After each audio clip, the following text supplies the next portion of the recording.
I tend to be a decisive person in any case, but I should also bring out the influence of my wife in this situation. All along, she was saying, Sam, we can whip this. We can do it with a radical change in lifestyle, and relying on the support of your family and your friends and your faith, we should be able to whip this problem. Well, I didn't go along with that. I still had enough trust in medical science that that was the route that I wanted to take until I started doing some research. There's a wonderful place called PubMed on the internet where all of the scientific studies that are done in the field of medicine are available in one place. And I started researching. I just type in reversal of heart disease.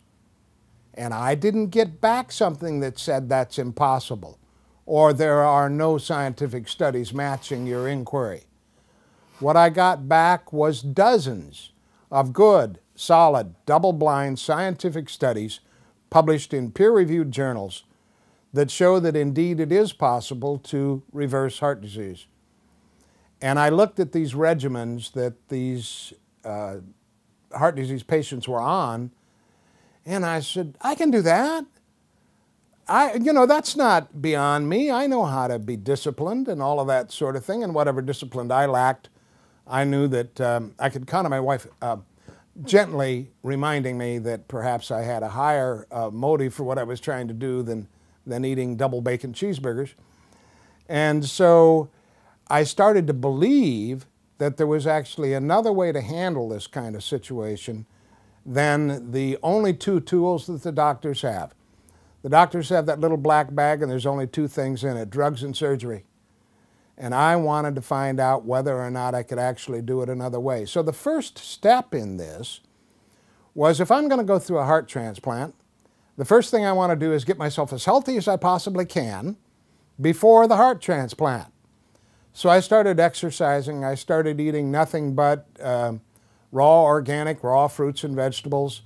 Started a supplementation program with not only nutrients, but also certain herbal supplements that have good scientific studies behind them showing that they are heart healthy. And I started on that regimen, getting myself ready to go through this heart transplant procedure. I revisited Tampa and decided that what I'd like to do is I at least wanted to address one of the surgeons at Tampa General. And what I said to him, I said, do you ever listen to a hunch from a well-educated layman? And this guy was a little bit different with attitude. He had evidently not done really well in the required graduate courses in arrogance that they teach at the medical schools. And he said, well, yes, I'd be happy to listen to what it is you have to say. And I said, look, how about we redo the diagnostic series all over again?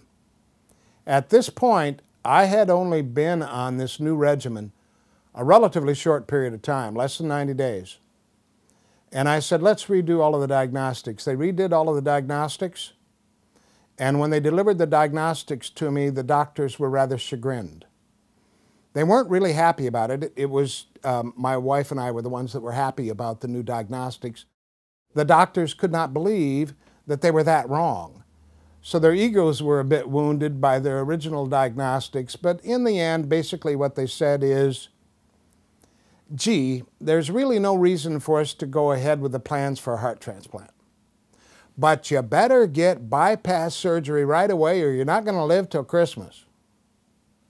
And so I said, so I'm not going to live until Christmas. But I thought to myself, what was going on in my own head was, look, if I went from needing a heart transplant to needing open heart surgery rather than a heart transplant in 90 days, that's pretty astounding.